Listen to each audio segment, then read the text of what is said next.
નમસ્કાર દર્શક મિત્રો, બોટાદ દસ્તક ન્યૂઝમાં આપનું હાર્દિક સ્વાગત છે। હું છું એલડી મકવાણા। આપ જોઈ રહ્યા છો બોટાદ દસ્તક ન્યૂઝ। હવે પછીના સમાચાર વિગતવાર। સુરતમાં સિવિલ હોસ્પિટલમાં બળાત્કારી આસારામના ફોટાની પૂજા આરતી કરાઈ। સુરતમાં સિવિલ હોસ્પિટલમાં પીડિયાટ્રિક વિભાગના ડૉક્ટર સહિતનો સ્ટાફ બળાત્કારી આસારામની અંધભક્તિમાં લીન થયો। સુપ્રિન્ટેન્ડન્ટ અજાણ। સુરત સિવિલ હોસ્પિટલમાં બળાત્કારના કેસમાં આજીવન કેદની સજા ભોગવી રહેલા આસારામના ફોટાની પૂજા આરતી કરવામાં આવતા ચકચાર મચી ગઈ છે। હોસ્પિટલમાં સ્ટેમ સેલ બિલ્ડિંગના ગેટ પર આસારામનો ફોટો મૂકી આસારામના એક અંધભક્તોના ગ્રુપે પૂજા આરતી કરી હતી। ચોંકાવનારી વાત એ છે કે તેમાં પીડિયાટ્રિક વિભાગના ડૉક્ટર જિગીશા પાટડિયા સહિત નર્સ અને સિક્યોરિટી સ્ટાફ પણ સામેલ હતો। આસારામની આરતી થતાં સુરત સિવિલ હોસ્પિટલના સુપ્રિન્ટેન્ડન્ટને આ અંગે પૂછતા તેમણે સમગ્ર ઘટના અંગે કોઈ જાણ ન હોવાનું અને તેમની પાસેથી કોઈ પણ પ્રકારની પરમિશન લેવામાં ન આવી હોવાનું જણાવ્યું હતું। મળતી માહિતી પ્રમાણે નવી સિવિલ હોસ્પિટલમાં ગઈકાલે આસારામના અંધભક્તોના એક જૂથે બિલ્ડિંગના ગેટ પર તેનો ફોટો મૂકી પૂજા આરતીનું આયોજન કર્યું હતું। આરતી દરમિયાન મંત્ર અને ભજન કરવામાં આવ્યા હતા, જેમાં હોસ્પિટલના કેટલાક ફરજ પરના અધિકારી એવા પીડિયાટ્રિક વિભાગના સિનિયર ડૉક્ટર જિગીશા પાટડિયા પણ સામેલ હતા। આ સાથે ત્યાં હાજર સિક્યોરિટીના જવાનો પણ આરતીમાં જોડાયા હતા। સ્થાનિક લોકો અને સામાજિક કાર્યકર્તાઓએ આ ઘટનાનો વિડીયો પણ ઉતાર્યો હતો।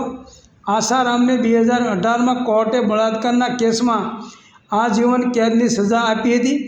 ત્યારબાદ 2023માં ગાંધીનગર કોર્ટે સુરતની એક મહિલા સાથેના બળાત્કાર કેસમાં પણ આજીવન કેદની સજા ફટકારી હતી।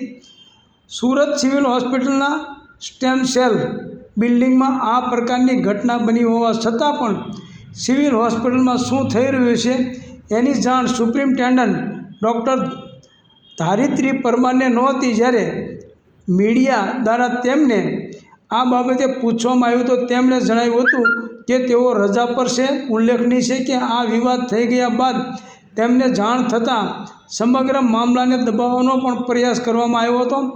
સિવિલ હોસ્પિટલમાં કોઈ પણ પ્રકારનો વિવાદ થાય છે ત્યારબાદ સુપ્રિન્ટેન્ડન્ટ દ્વારા દોષનો ટોપલો બીજા પર ઢોળી દેવામાં આવે છે। સુરત સિવિલના આરએમઓ ડૉક્ટર કેતન નાયકે જણાવ્યું હતું કે આ બાબતે એક કર્મચારીએ મને ફૂડ્સ વિતરણ માટેની પરમિશન બાબતે રવિવારે ફોન કર્યો હતો, એટલે મેં તેમને વરલી એવું જણાવ્યું હતું કે આવતીકાલે જ્યારે તમે ફૂડ્સ લાવો ત્યારે એની ક્વોલિટી બતાવીને ત્યાં ઓન ડ્યુટી સીએમઓ હોય તેમની મંજૂરીથી તમે વિતરણ કરી શકો છો। ત્યારબાદ ગઈકાલે મારા પર ત્યાં સિક્યોરિટી ઓફિસનો ફોન આવ્યો કે આ લોકો આસારામ બાબુનો ફોટો મૂકીને આરતી કરી રહ્યા છે, એટલે મેં તાત્કાલિક બંધ કરાવીને બધું હટાવી લેવાની સૂચના આપી અને મારા સાથી ડૉક્ટર ભરત પટેલને ત્યાં રૂબરૂ મોકલી તમામ પ્રવૃત્તિઓ બંધ કરાવી હતી। સાથે જ ત્યાં જે સિક્યોરિટી ગાર્ડ હતા તેને પણ તાત્કાલિક અસરથી હટાવી લેવામાં આવ્યો છે।